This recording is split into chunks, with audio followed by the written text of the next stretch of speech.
How'd you get here?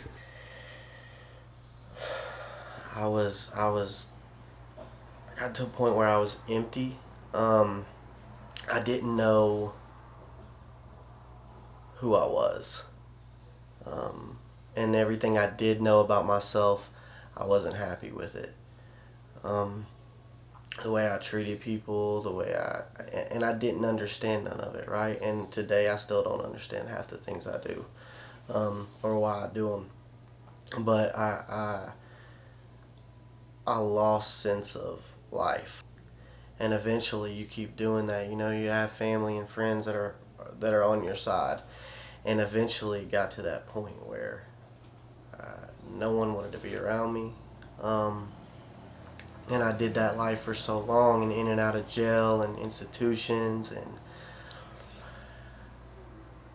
I got in trouble with the law, and I didn't, you know, I didn't know for sure what my problem was. I thought it was drugs and alcohol. I thought that was my problem. Anything to get me outside of myself. Um, and that's what I thought the problem was. I'm what they call a retread. So I've been in and out. I've been in and out of these 12-step programs, in and out of treatment, and I come in and I'm broken and I'm hopeless and I don't know what to do. And then when I get rid of the drugs and the alcohol, I'm still stuck with me. I'm still, I still have all this stuff going on inside of me, and I don't know what to do with that. Um, so hopelessness, um, hitting a low that I've hit so many I don't even know what the lowest is at this point. But that's basically what's brought me here is being hopeless. That I thought I had this figured out, time and time again, and so nothing else ever worked. I've tried everything. I've tried mixing and matching all kinds of drugs and just using on the weekends and just drinking here and doing things that I didn't think, and so none of that worked. The only thing that has worked for me is having a relationship with a higher power, with a God. Like when you said your retread, so you this last time that you came into recovery, what was the moment that you made contact?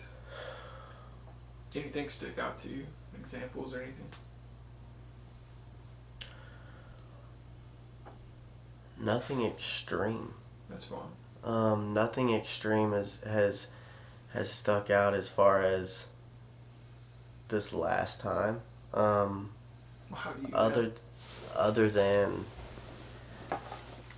how I know is the change, the way I feel on the inside internally, the willingness that I've gotten from this addiction and all the pain that it's taken me to, and brought all this pain and suffering.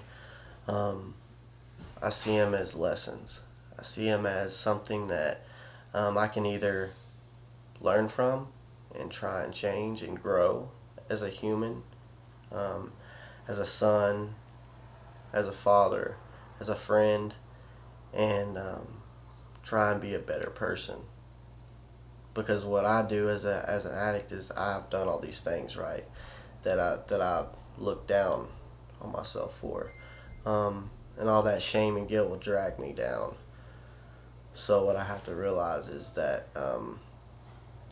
and that's through going through the 12 steps. Um, that's helped me to look inside of myself. Not only look inside of myself, but build a relationship with a higher power that I've never had before.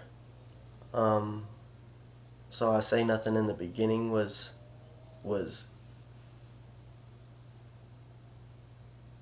eye opening, but when I look at it now, and as I speak, it's like it was happening all along. Everything that's brought me up to where I'm at now, the things that I thought were impossible, that I would never, place I would never be as far as with peace. Um, and of course, I I have bad days and I have good days. That's never going to change. It's life. But what I think is when I get into this and I have these good days, it's like I shouldn't feel the way I should feel sometimes. But what do you do about that? and it's that's why I love having the people around me that I do. Who do you have around you? Man, my network is huge. The people that I want to surround myself today with is people who are trying to change and grow, and I can see that through their lives and how they treat people, what they say, what they do, and I wouldn't be here today if it wasn't for that. So what I have to do is I have to reach out to people that I have around me, and I have to, all these crazy thoughts and stuff that I have going on in my head, I have to tell somebody. You know, I have a sponsor that I can talk to. I have men around me that are trying to accomplish the same thing as me, as just being a better person and growing. And in order to grow, I have to change. I have to change everything that I thought I knew about life, about myself, about God, and I have to let it go. And I have to be open-minded to suggestions that people give me. Doesn't mean I have to do them, but it means I'm more open-minded today and willing to do whatever it takes to keep building my relationship with God. And what that looks like, I don't know exactly. But what the best thing is how I feel about myself.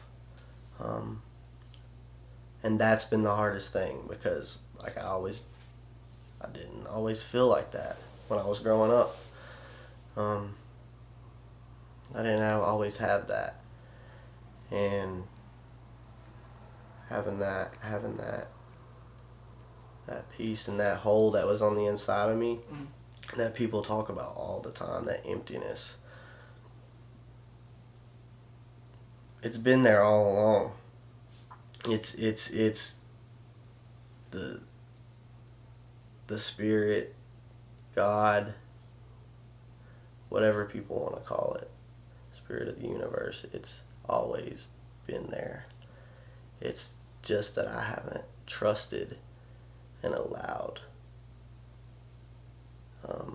him to guide me and lead me. And you know, I guess I've came to that spot where I am, and it's amazing. The things that I have today, all the material things that I have are great, right? Things I never thought I would get back. I got my license back. I got a car. Got my son back in my life. All these things that I've gotten back. And overall, like it's that feeling on the inside. And I don't have to lose that. And it's great. Right on. Thank you. You're a pretty guy. You have a pretty face.